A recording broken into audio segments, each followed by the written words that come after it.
Welcome to the Future Generation Australia half-year webinar. Thank you for taking the time to join us. I'd like to start by acknowledging the traditional owners of the land where we are and pay my respects to elders past and present. I'd also like to introduce you to the guests that we have today. To my right, we've got Geoff Wilson. Probably doesn't need an introduction, but on the off chance there's somebody online who doesn't know Geoff, Geoff was the founder of Future Generation. He remains our biggest supporter. And he's on the board of the Future Generation Australia company. He's also on the investment committee as well. So thanks for coming in, Geoff. Thanks, Lee. We've also Good got to be here. Nice. Yep, great in the sunshine.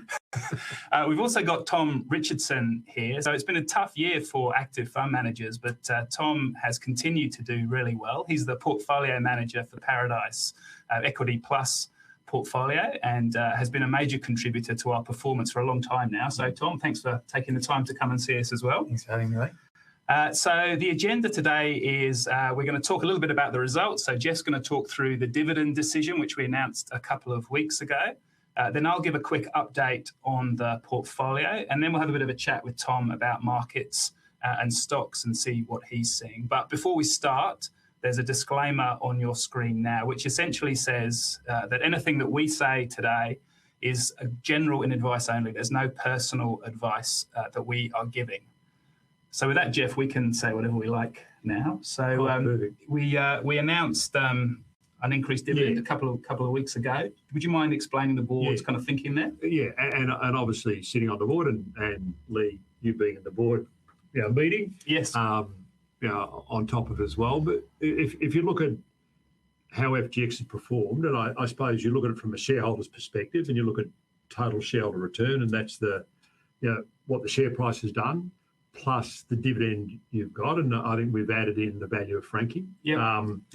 And over the last 12 months, they've made a little over 20-odd%, which is a very solid return, and that's and part of that return is the fact that the FGX shares were trading below what the true value was, and now they're trading a little bit above, what the true value was. And we'll talk about that a little bit later. And also, the board thought, look, let's come out early and announce the dividend, just to give shareholders clarity. And that was, what was it, the 3.8 cents. So that was for this. So therefore, the sort of the 12-month dividend is double that, is 7.6, and a yield of, what is that, just a little under 6%. But that's fully franked. Yep. So if you gross it up, if you're in a super fund and you're getting the refund back, or you don't, if you're in a low tax environment, then you're talking about, what is it, 7.5, nearly 8%. Yeah. So in the, and I've seen some questions coming in, but we'll talk about it a little later. In the new taxing regime, where capital gains has sort of become a dirty word, income is what people are looking for, and so it is a significant part of their return, particularly franked income. And so to me, I think that'll go really well for FGX. And in terms of our ability to keep paying that dividend, it's been the last 11 years, there's been a consistent dividend increase, and the fact that there's still strong retained earnings, a strong profit reserve. So for the ability for the dividend to keep going, I think it's got 5 years. Was it 5 or 6 years? 5.5 years. Of profit reserve there to, for the dividend to continue to be maintained at this level, or if the directors see fit to continue to increase it. And still some franking on the balance sheet as well. So yeah, that's right. Still a little bit of franking. Yeah, fantastic. Well, thanks very much for that, Geoff. I might give a quick update now on the portfolio, just to remind everyone what our objective is with Future Generation Australia, and that is to deliver market or better returns, but to really manage the volatility of the portfolio. And I think we've mentioned previously on webinars that our portfolio has a bit of a skew towards medium and smaller size companies. So you can see on the screen that we're a bit underweight the top 20. The top 20 are a big chunk of the Aussie market. They're over half the value of the All Ords. We're a bit underweight those. We're a bit underweight the next 30 companies as well. And we've got this bias towards medium and smaller size companies. That's where we think managers can add a lot of value. But when you look at our volatility, you can see that we've actually managed to keep the volatility much lower than that of the market. So the volatility of Future Generation over its life has been about 15% or so lower than the All Ordinaries and about 30% lower than the Small Ordinaries, so the smaller company index. And over that time, as Geoff mentioned, the portfolio has actually done pretty well. We've beaten the index by about 1% over the last year and 3 years and since inception. So the performance has been steady, strong, and the volatility has been low. Now, the way that we've achieved that, and we do talk about this quite a lot, is to make sure that the portfolio is appropriately diversified.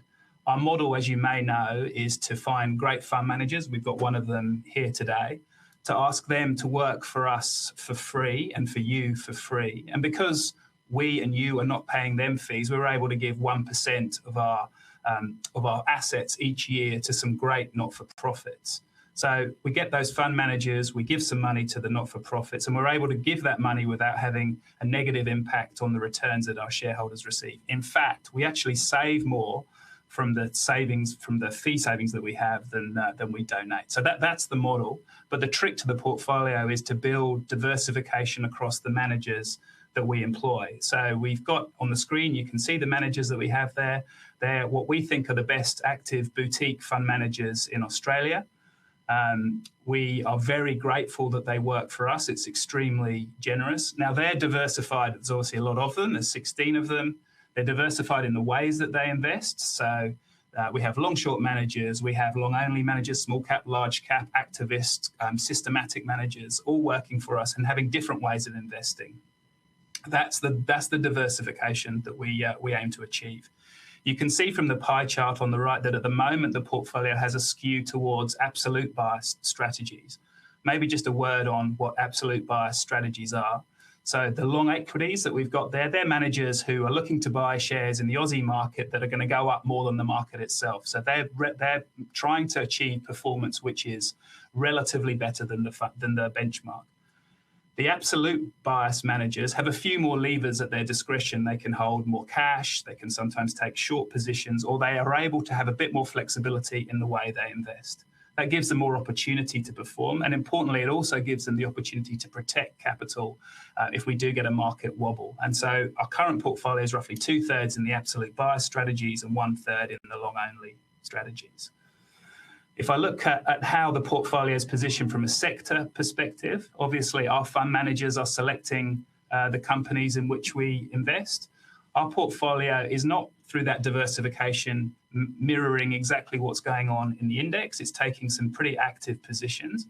As you can see there, we have our managers have had a fairly significant underweight to financials. So as we said, we've been underweight the top 10 companies, the top 20 companies in Australia. We've been quite significantly underweight financials. And as you can see from the chart on the right, which is the 10 largest companies in the ASX, we have underweight positions in all of those. Not because we're taking a specific view on those companies, but we think the diversification that we can offer more broadly across the market gives us a better chance of meeting our objectives. So active positions are taken within the portfolio. Now, as I said when I talked about the model, the real reason for doing this, aside from generating shareholder returns, is to be able to make some impact and social good. And Future Generation Australia supports vulnerable children and helps them to thrive. As you can see, there's 11 not-for-profits that we actively support. Last year, we donated, I think, $5.7 million to some of those charities, which is a pretty significant contribution. Now, sometimes in these webinars, we've had our not-for-profit partners to come and talk to us. We're actually going to separate that out. So you'll be receiving an invite in next month, actually in the next few weeks, about a webinar which my colleague Bonnie will host, where she and Jennifer Westacott will interview some of those social impact partners to explain the kind of impact that we're having and where they see their challenges. So we're supporting some pretty amazing causes, and you can learn more about them either from our website or at that webinar. As I said, we are able to donate significant amounts of funds to some of these great social impact causes. Over the life of Future Generation, $100 million has been donated. Roughly $49 million worth of that has been donated from Future Generation Australia. And I think it was $5.7 million that we donated last year alone. So we are significant contributors to those social impact causes. We donate to them on an untied, multi-year way, which gives them real flexibility and support. And we're very proud of that, and our shareholders should be too. Now that's the portfolio update. Tom, might turn to you now. As I said, one of our many generous fund managers working for free. Super grateful that you do that, so thank you. You've had a great year. Would you mind, and actually you've had a great several years, but would you mind just explaining how you invest, how you look at the market, your process and your philosophy? Absolutely, Lee. So unsurprisingly, our ambition is not dissimilar from Future Generation Australia. What we're trying to do is outperform the ASX 200 year in, year out, quite consistently and with low volatility. So that's what we're embarking to do. Now, the one thing that is a little bit unique about the strategy that we're responsible for is that we are able to take short position. So what that means is that we will short sell a little bit of our investors' money and reinvest those back into more longs. So for $100 that you give us, we might have $150 exposed to the market. And that might be 125 long and 25 short. So we're just creating a little bit more opportunity to hopefully make some money, which is important in a concentrated market like Australia. So ultimately what we're doing there is just trying to find some stocks that will underperform, reinvest those to stocks that will outperform, and hopefully outperform the market. And if you look back over the last year, maybe longer, what are some of the themes or the positions that you've taken that have helped you to navigate them? I mean, it's been a really volatile, difficult market, very narrow themes and in terms of the stock. So how have you kind of navigated that? Well, the last 12 months is very fresh in mind, Lee, so I can take you through that because we were going through that a couple of weeks ago, and it's pretty remarkable. So if you think about the top 100 companies in Australia, I think 14 out of the top 15 stocks were material stocks, commodity stocks. I think AMP was the only one that was not a commodity stock. And so if you didn't own commodity stocks in the Australian market for the financial year to June, you had a tough year. That's pretty much as simple as that. Most of these stocks are up 60%. I think Pilbara might have been the top performer at over 100%. And then on the flip side, we had WiseTech down 70, Xero down 60, Seek down 60, Cochlear, CSL down 50, 60. These are household names. And so the divergence that we saw in the financial year to June was wild. And so fortunately, we were on the right side. We were a bit overweight the commodities sector, and they were definitely our winners. We avoided some of the big blow-ups. Unfortunately, we did have a couple of blow-ups, dragged on a bit of performance. But the reality is over that 12 months, that was the key to our performance. Yeah. Interestingly, if we look at a 3 or 5 year view, the sectors that have worked have clearly changed. And I think it's a really important feature of our market. The concentration is very large, as we know, with banks and resources. But it's also a very highly cyclical market. And so it's, in our view, it's not a market where you can set and forget. You know, you need to be active because what works one year does not work the next. And I think, fortunately, over the last 3 to 5 years, we've been broadly on the right side of some of those trends, which has helped performance. And if you look at just taking that one step further, if you look at banks and miners from here, there's obviously a lot going on with the banks, specifically housing being kind of front of mind for a lot of people with mortgages, particularly. But banks and miners, do you have any views now as to how? I think I was reading that you're probably a bit more cautious on banks, but how are you thinking about that from here? Well, yes, there does seem to be a little bit of divergence between the current housing market and CBA share price. Yes, which I think is $180 and nearly all-time highs today.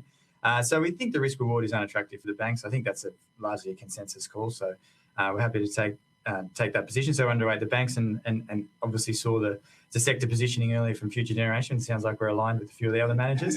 So hopefully we're on the right side of that at some stage. But the result season will be interesting to see. We've got a CBA result out in a couple of weeks and we'll get an update from the other banks. So broadly underweight the banks. We don't see them as good money-making opportunities. The miners is a little bit interesting. So as we said, last year we did well being overweight that sector. We've actually reduced that overweight and we have a small underweight. And the reason there is the commodity markets,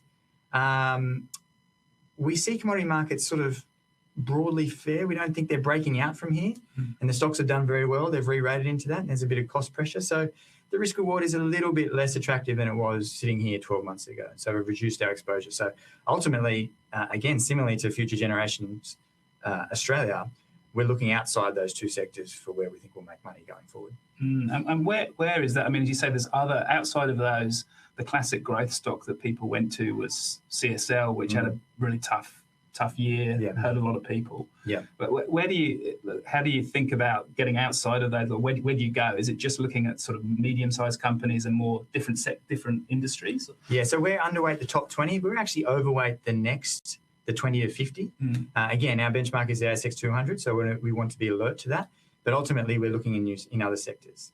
Healthcare looks interesting for the first time, in our opinion, in a long time. The fundamental valuations are attractive. Some of the companies are still working through issues, and you can see that in the share prices trying to bottom, and we might touch on a couple of those later.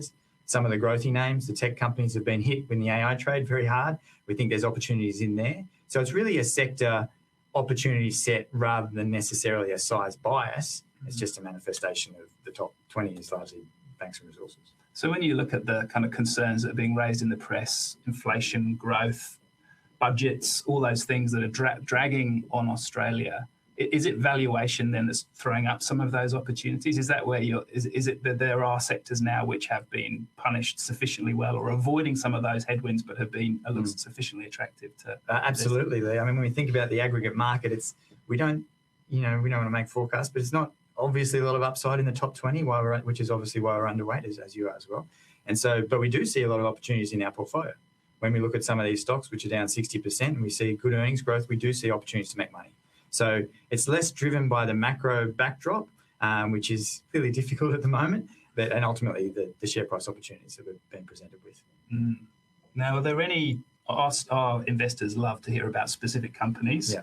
They're either you're prepared to share that we're not going to impose on your own intellectual kind of property. It would have been good if we had this yesterday and Rio was one of them. Yeah, I don't know at one stage their result came out, they're up 5%. Well, CSL up 7%. So I should have said that this morning.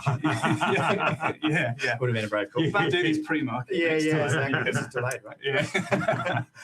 Well, it's interesting though. I mean, I'm not trying to be too risque in these sort of webinars, but the healthcare sector does look interesting.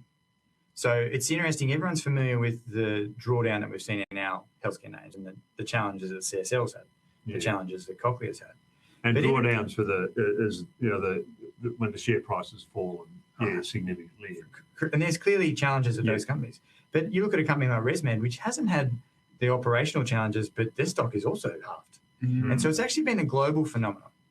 We've felt it pretty hard here in Australia because there's some of our true champions are healthcare names. But this is a global story where this sector has been sold for the better part of 2 or 3 years. And there's a number of reasons, but one of the main ones, in our opinion, is really it's been a funding source. And so the only game in town in terms of global investment is really the AI trade. And everything else is funding and investment into that. And so what we're seeing at the moment is the market start to question some of those trades. Trying to get over our skis in terms of predicting what that will be in a 3 to 5 year view, but certainly in the short term, the market's starting to say, okay, well, maybe we'll take a bit of money out of here and put it into something that's fallen a lot. And that's corresponded with ultimately valuations that fundamentally look attractive. So the healthcare sector more broadly looks interesting. Within that, we like Ramsay. It's a pretty boring name, as you as I'm saying. Don't fall asleep. I was going to come up with something. It's a sexy tech stock. That was a really sexy name, like Ramsay. Yeah, but I remember when Para started your business in the old days, 25, 26 years ago. It was Ramsay, and I think it was trading at could have been 80 cents, sort of like. It was exciting then. Well, everyone thought it was boring then. Then what did it go to? I think Ramsay compounded at something like over 20%, maybe 25% for 20 years. CSL was the same, and then also obviously had a big drawdown. Got over the skis in terms of investments offshore. But the new management team's been on board for a year and a half, and sometimes these turnarounds can take longer than you expect and longer than you hope. Big company, of course. And so we think they were one of the first healthcare companies into the downturn, if you think about the challenges post-COVID. And so they're starting to emerge. We're seeing some positive signs, a bit of margin accretion, really pulling back to their core. Management teams focused on returns, which we think is the right thing. And we've seen in the past, these sort of stories can give you a bit more upside than you might expect as you reinvigorate the core business and lose some of the slack. So we think Ramsay looks asymmetrical. So we like the name, basically. Yeah, brilliant. Well, you mentioned sexy trades. The sexy one's AI.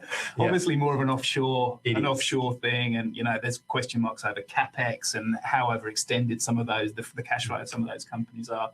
Australia is probably a bit narrower in the opportunities for AI. Is it something that you actively try and invest in or see opportunities in Australia, or any sort of views on how that might play out? I think the opportunity for us really is that there's been a lot of stocks in our market which have been hit very hard on AI fears. The SaaS apocalypse is the biggest trade, and these stocks, some of the ones that I mentioned, Xero and WiseTech, are down 60 or 70%. A lot of it on fears around the AI disruption. Now, we ultimately think that AI is wonderful technology, but it may not disrupt these businesses in the speed that some of the market is starting to price.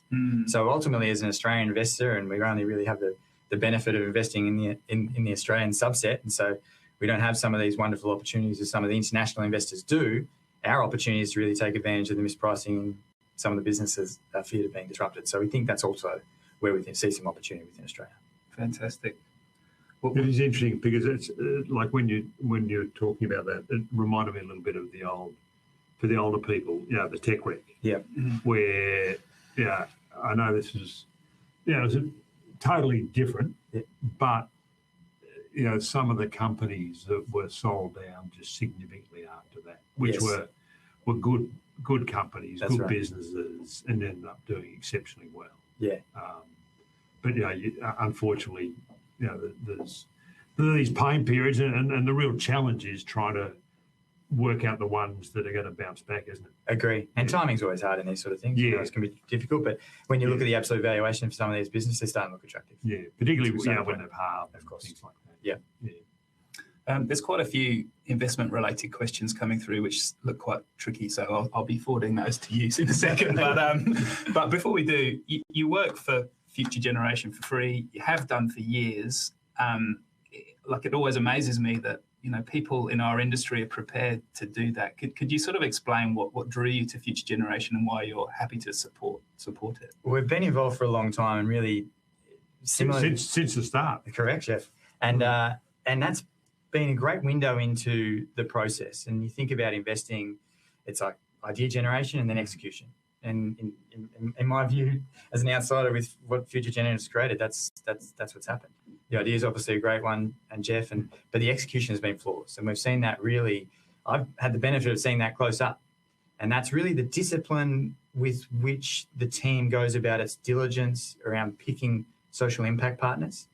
And then the benefit of meeting a lot of these social impact partners who just are very clear in terms of the difference that money can make. The longevity of the funding, what that means for them, and just the change and opportunity it can create. So we feel that we're a small cog in it, and very ultimately, frankly, been very lucky to be a part of it because it's very impressive. We're really grateful that you have been. So I might turn to some questions from the people online. So thank you for those questions. If you could keep them coming, that would be great. We'll get through as many as we can, and we'll follow up with those that we don't get to. The first one on my screen here, and you have to forgive me, I've got the wrong glasses on to really read these, but I think it's Paul. It's talking about the collapse in discretionary spending, loans, New Zealand residential property market crashing, Aussie residential property bubble also seems to be deflating. How does Future Generation deal with their portfolios and manager selection and cash holdings? And how are the underlying managers refining their investment strategy, potential of negative performance over the next few years, given that backdrop? So I might just start with the Future Generation part of that question, Paul, is that we leave those sorts of decisions to the fund managers. We try, and I showed a slide before that showed that we've got 2/3 of the portfolio in absolute bias managers at the moment. The way that we try and manage risk is through diversification and making sure we've got what we think are the optimal mix of fund managers for the current market environment. And the fact that we've got some managers like Tom who are able to take a bit more defensive positions when the opportunities are there too, it sort of probably reflects the investment committee's view around that. In terms of the risk of there being a negative return over the next few years of the Aussie market, I don't want to take that on. Do either of you? Is that one of the questions? Yeah, what's the probability of a negative performance over the next few years? I mean, so from a Future Generation perspective, we are built to be to manage volatility, to manage downside risk. Risk is the first thing that we think about. So we would hope that in a softer market, we would be relatively well placed to deal with that. But I mean, Tom, is it something that you think about, like broader market type concerns, people with maybe a wealth effect that sort of causes people to take money out of the market. Tax changes might result in that as well. It could easily be a very tough period. And, I mean, I'm not sure how old the person is who's asking the question, but I'm probably the oldest in the room, aren't I? No, Geoff. No, are you older? Are you older than me? I'm 51, Geoff. Oh, yeah. And I'm older than Tom. But you tend to find the market tends to adjust, and the market looks forward. So, I mean, I think in the question it talked about the consumer, what's happened the last couple of months. I mean, you saw the Myer result yesterday, and they said their sale the day before their sales were down. I think in May they were pretty much flat. In June, I think they're down 5%. In July, they're down 4.6%. So, like that is, if you're a retailer and your sales are down that much, particularly they were probably having sales to get their sales volume up. That's pretty brutal. So, and with property, who knows? We know that Australian property's been overvalued, for years. Now the fact that the demand side's changed, where's the bottom? What you do find is markets tend to adjust reasonably quickly. And so I wouldn't necessarily expect there could be one bad year, and you tend to find that what is an equity market? It's made up of bull markets and bear markets, and a bull market lasts for, actually I haven't looked at the average recently, but for a number of years, where a bear market tends to go for a year and a half or a year and 3/4. So to me, the pain, you sort of go up in the escalator and down in the lift. So if there is an adjustment in the market, it tends to be quite swift. And in terms of being professional investors, that just creates opportunities for you. And as Tom was saying, some of those tech names, the concern about AI, I mean, they've fallen 50%, plus some of them, isn't it? So it's been quite brutal. So do I expect there to be negative returns over the next 2 years in the Australian market? I don't see that. Do I see there to be enormous adjustment in the Australian market? And you talked about tax, particularly over the next 12 months. I think people don't fully understand the capital gains tax on Australian business and on Australian shares, how they're going to have to readjust their portfolios, and the asymmetry of having a portfolio of shares rather than having it in a pooled structure like an LIC or an ETF or a managed fund.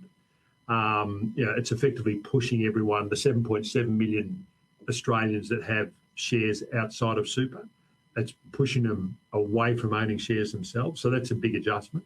Also, in terms of companies, how they pay out their earnings they make, there's enormous change there, because in the old system, before this, the new capital gains tax, which is effectively a doubling, but in real terms, capital was, people wanted capital. If they wanted a return of, say, trying to get 10 to 12% over time, you'd want most of that as capital, because if you're a student or retired and didn't work and you didn't pay any tax, your marginal tax rate zero, so you're paying half of zero, so your capital gain was all in your pocket. If you're a maximum taxpayer, your capital gain was 23.5% is the highest capital gain you paid. So your return you wanted most as capital. These days, and we'll probably come back to this a little later, where does FutureGen fit in this? I think there was a question you're mentioning about that. Yeah. These days, now, if you're a zero taxpayer and the company makes money and pays tax and doesn't pay it out to shareholders, you're effectively paying a 51% tax rate, because you get double tax, the 30% on the money it makes, then the 30% on the 70%, because it doesn't pay that out to you, so you get the capital gain and you've got to pay another 30% on that. Yeah. So you're paying 51%.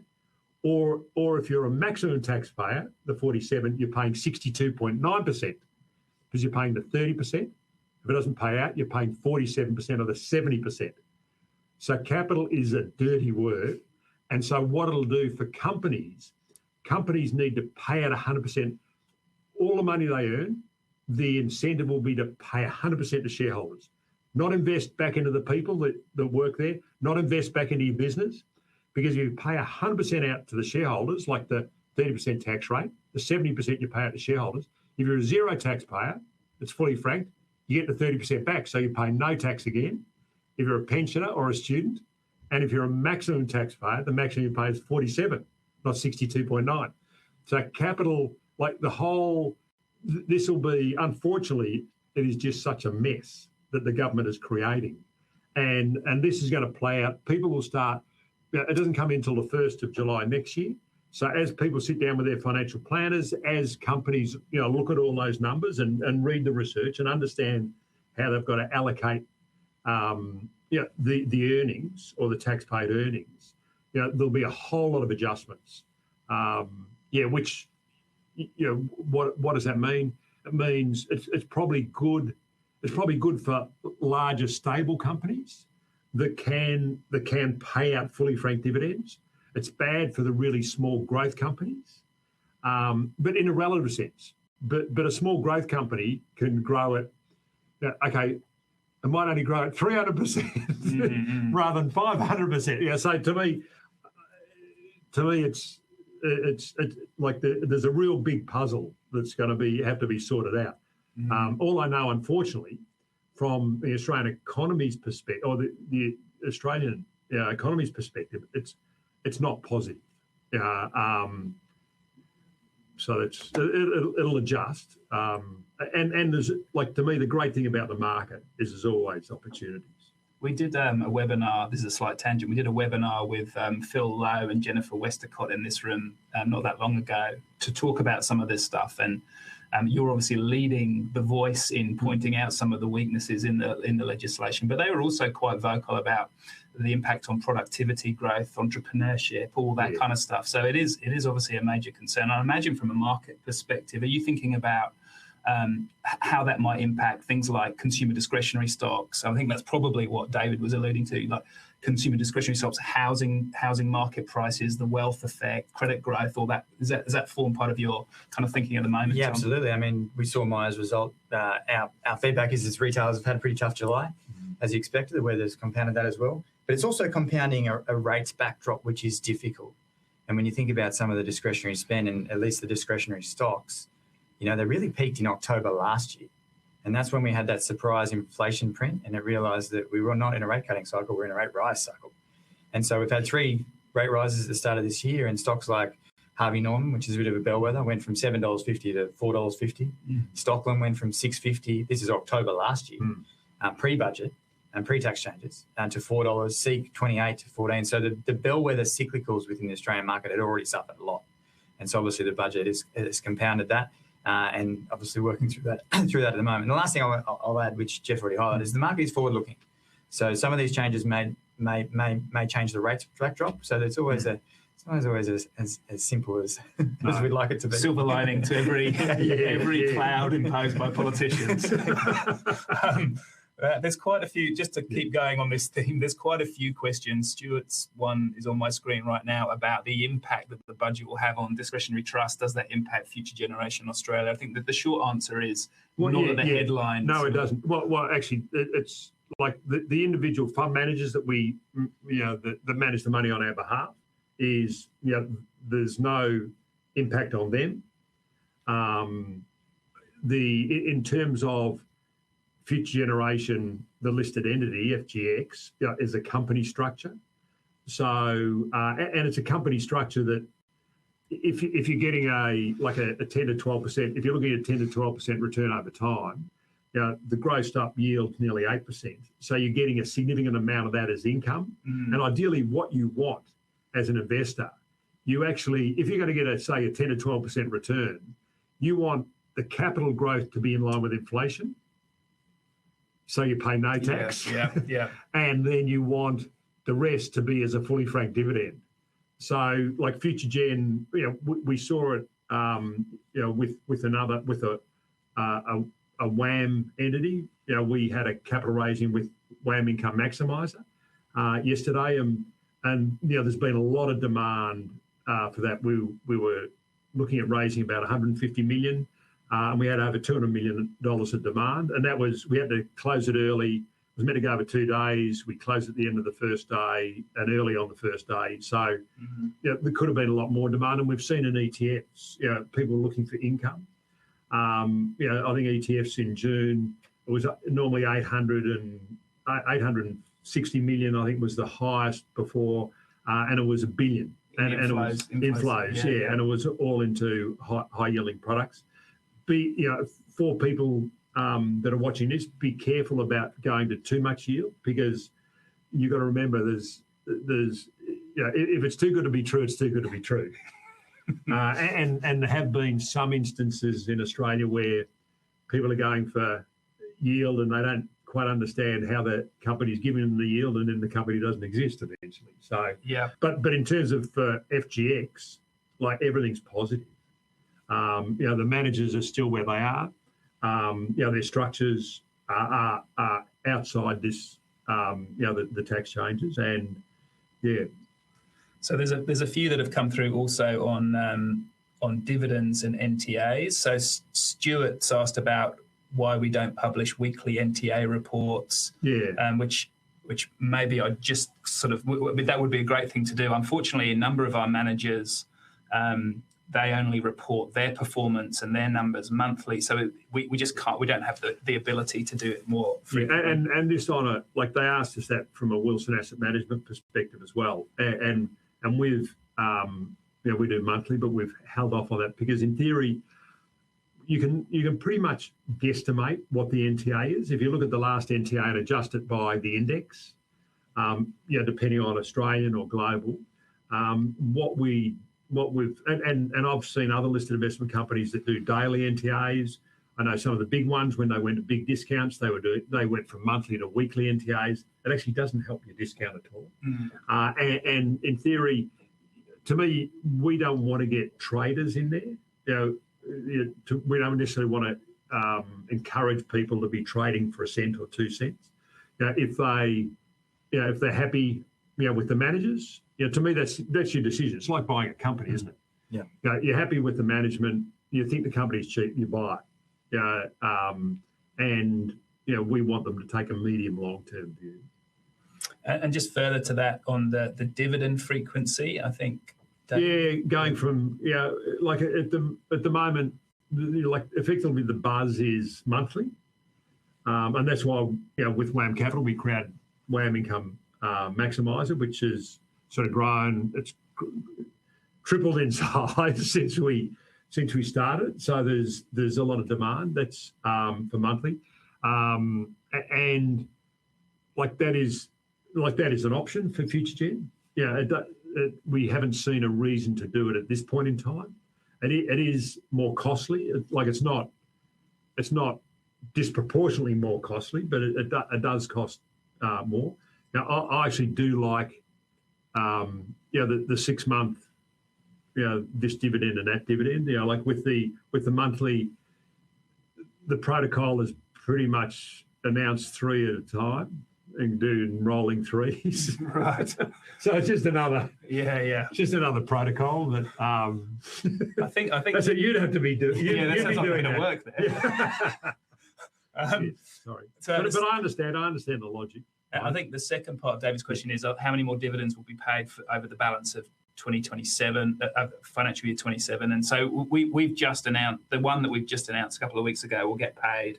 I think it's the 9th of November. Sorry, it goes ex on the 9th of November, paid on the 20th of November. So they've been announced early to give people visibility to sort of towards the end of the year. And then the following dividend for the next half will be paid normally. If I had a choice, you'd always become dividend.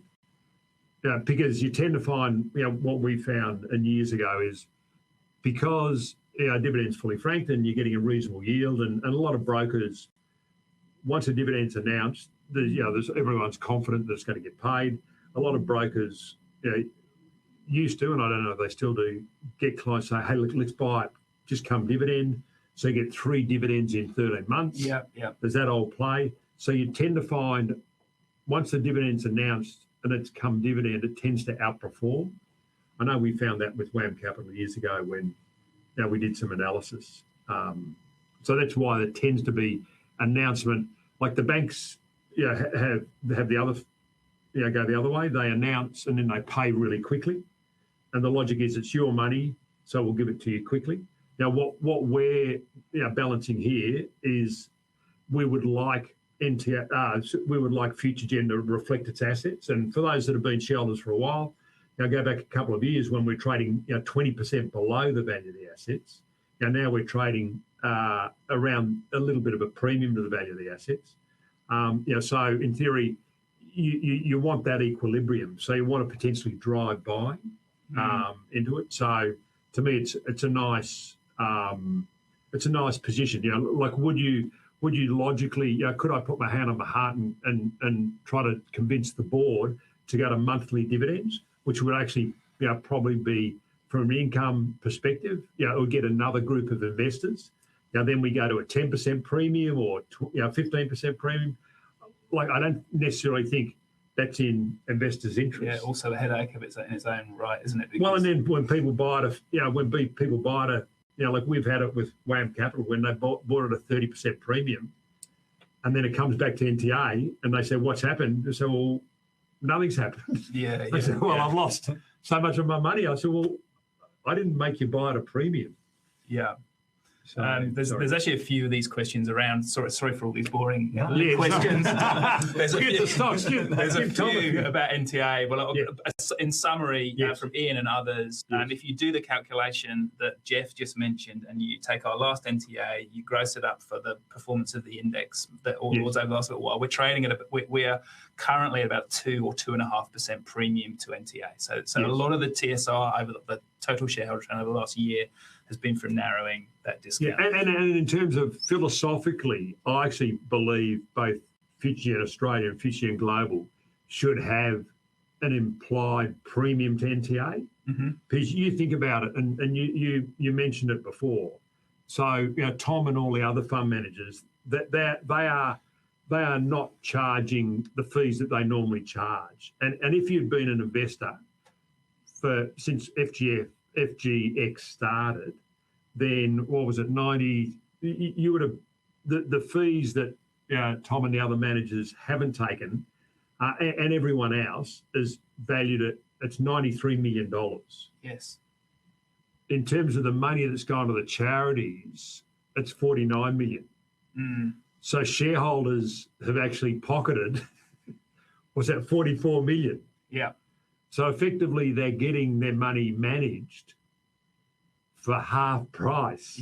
So in theory, you could do a net present value of that, and that probably means that we probably should be at a 6 to 8% implied premium, because you're getting access to the best managers at half price. Yeah. So anyway, that's another. Yeah, but we don't like to flag that too much in front of Tom in case. Well, no, we don't. Yeah, we don't. Just pretend that doesn't. No, we don't. But he said earlier he's grateful for being a manager. No, but it's great. But you got to look at it also from the manager's perspective. Like that's what a lot of people don't realise in the finance industry. People are very generous, and I know Tom. Talking to Tom and his colleagues and David Paradice. To me, and they were in from the very start. They were just we're in. This is an opportunity for them to give back. Like that 100 million, that's gone to charity. Well, the managers have given, is it 190 or 165 million? Is it in total? In terms of the savings that we've made, it's 175 and 100. Yeah, so 175 million. So the managers haven't taken fees of 175 million. So between the two vehicles, 75 million has gone to shareholders, and that's the generosity of the managers. It's an opportunity for them to give back, and it's an efficient way of doing it. Thanks for all the cash. There's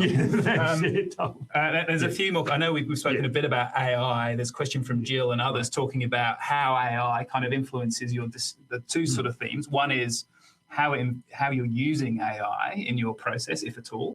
And then secondly, how you really invest in that in Australia. You talked about some of the software companies, but are there other derivatives of AI that power, data centers, whatever that you sort of see? Well, from a process perspective, we are using it. Similarly to everyone, we've actually internally built a research hub, which is AI driven. Oh, what's it called? Has it got a trendy name? We actually don't have a big as marketing department as you, Geoff. And so it is, I thought you called it Para or something like that. It's called Research Hub. And I said the same. I said, we've got to come up with a better name. Yeah. So we're a workshop. Currently, it's called Research Hub.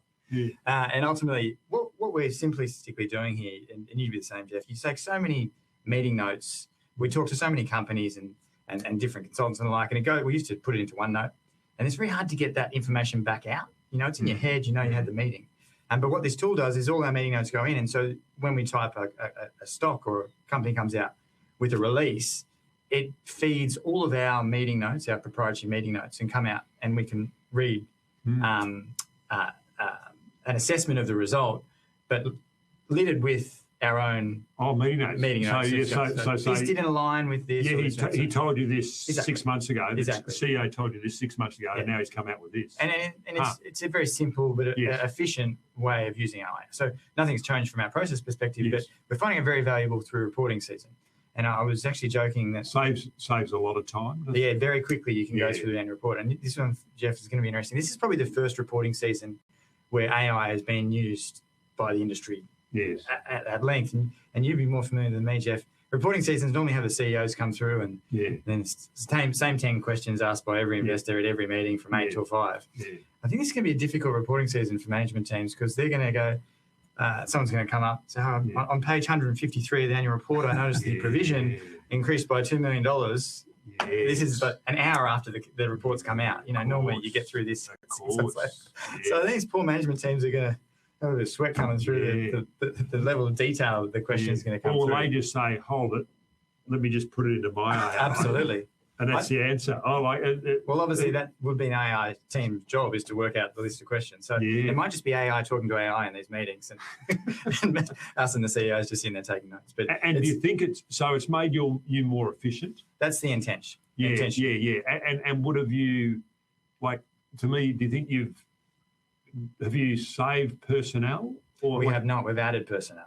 Oh, okay. To get up to that, that's right. Okay. So initially add personnel, correct, but then probably save medium long term and give you, And it's a very prescient question, Geoff, because everyone's trying to understand the ROI of AI, and so ours is a very simple tool that we're using ourselves, and our ROI, I guess, is measured in terms of alpha. And so if we're having a good day, we go, this thing's working. And we're having a bad day, we're like, this thing's terrible. No ROI. And say, I think wasn't my fault. Exactly. But so that's how we're using it. I'm sure everyone's got stories about that as well. In terms of the market more broadly, I think, as we touched on, Australian market, it's hard to get exposure, and we're actually sort of taking the other side where we think it's presenting some opportunities. Fantastic. And there's a few other questions on ESG, which always divides kind of opinion. And just to be clear, Future Generation Australia's impact is through the donations that we make. We love our investors to think about their social license and environmental impact and all that kind of stuff. Does it form part of your process and the way you think? Absolutely. So Paradice has been around for 25 years, and it's largely an institutional business. So we've been growing our retail presence, but largely an institutional business. And the benefit of that is that ESG is very important to our institutional investors and has been for a long time. And so we have 2 investment professionals who all they do is analyse companies from an ESG perspective and then work with our investment teams in making our decisions. So we don't have any exclusions. We are allowed to invest in any stock within the ASX 200 or even ASX 300, but it's a level of diligence and rigour that goes with our ESG tools. And we have a lot of companies with management and boards around their process and plans and make investment decisions accordingly.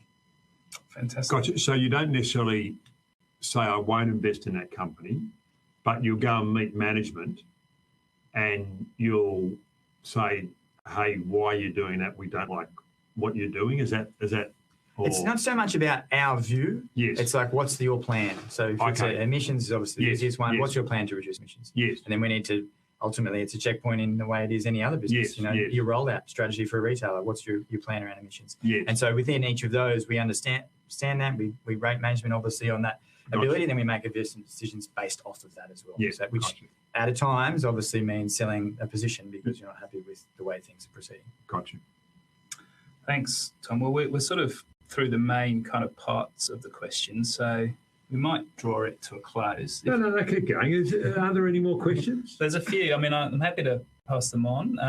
Still got a few. Oh, there's yeah. Okay, so are there any capital raisings in prospect? Is there an opportunity to increase assets under management to position the company for more volatility, I suppose? Yeah. Do you want to talk about that? Yeah, well, obviously they're board decisions, but like we would like to grow, both future gen entities and grow it in a sort of controlled manner.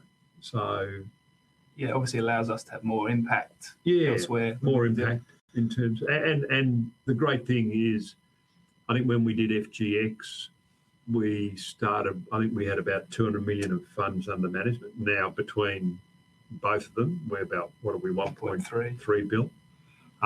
And all the way along, fund managers have, like Tom, have said, hey, look, we've got a little bit more capital. Do you mind managing that for free as well? Yeah. They have. And also just for, anyone who's a new shareholder, like the charities, there is an investment committee that that holds the fund managers to account, and the fund managers they present to the investment committee, and some fund managers they don't last, they're not there forever. How many managers have we? I think it's 20 something, 25 or 6. 25 have been removed. Yeah, over the life of both entities. Yeah. So to me, it's what do we look for? We actually look for performance variance from what we expect, and that's better performance and worse performance.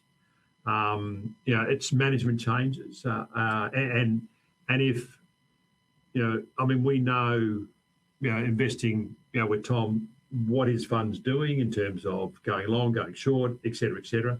It's change in style because we've invested in Tom's fund because we want that type of exposure. And they don't all have to be doing well all at the same time. No. It's building out a complementary suite of them. There has been actually a couple of questions on how we select fund managers, but I think Geoff kind of explained it. So we're constantly monitoring the fund managers. We review them all every month from a headline level. We meet the investment committee, who I report to and Geoff is part of, meets every quarter, and we review them in much more detail. And then when there are those outliers, we're quite proactive in having. And we have a bench of people that that are there, that if someone in the team needs to be replaced, then we'll bring them on. So it's So yes. Now I think, Geoff, I have exhausted most of the questions. Most of them. Yeah, I think most of them. So if you're not replaced by AI and the own bot you've created, would love to have you back, Tom, before too long. Genuinely, thank you so much for taking the time, and also for just being such a great supporter and such an important driver of our returns over the last long time. So thanks very much for that. And Geoff, also thanks for making time to come in to see us. Thank you all for joining us. There'll be a survey, I think, that pops up on your screen after this, but we'd love you to just spend a few minutes filling that out, because we're trying to improve our transparency in the way we communicate with our shareholders. So very grateful if you could spend some time on that. And then the final thing is, as I said, in September we'll be hosting, or rather my colleague and Jennifer Westacott, Bonnie Ashton and Jennifer Westacott, will be hosting some of our not-for-profit social impact partners for a discussion a bit like this one, but with slightly different bent, in that they'll be talking about the great work that they do. So we'd love to have you online for that as well. But until then, thank you for your time. Thanks for joining.